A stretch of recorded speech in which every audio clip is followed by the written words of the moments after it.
কুরবানি ঈদের দিন একটি দোয়া পড়ে আল্লাহ তাআলার কাছে যা চাইবেন আমার আল্লাহ আপনাকে তাই দান করে দেবেন। কুরবানি ঈদের দিন আপনি প্রথমে তাকবীর পড়বেন, আল্লাহু আকবার, আল্লাহু আকবার, লা ইলাহা ইল্লাল্লাহু, আল্লাহু আকবার, আল্লাহু আকবার, লিল্লাহিল হামদ। এটি 10 বার পড়বেন। এরপরে আপনি পড়বেন, রব্বানা ফাগফির লানা যুনুবানা ওয়া কাফির আন্না সাইয়্যাতিনা ওয়া তাওফানা মাআল আবরার।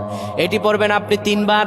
এরপরে আপনি আবার 10 বার পড়বেন, রব্বানা আতিনা ফিদ দুনিয়া হাসানাতাও ওয়া ফিল আখিরাতি হাসানা ওয়া কিনা আযাবান নার। 10 বার পরে 10 বার দুরূদ পড়ে আল্লাহ তাআলার কাছে দোয়া যদি করতে পারেন, আমার আল্লাহর কাছে আপনার চাইতে দেরি হবে, কিন্তু আমার রব্বুল আলামিন আপনার দোয়া কবুল করতে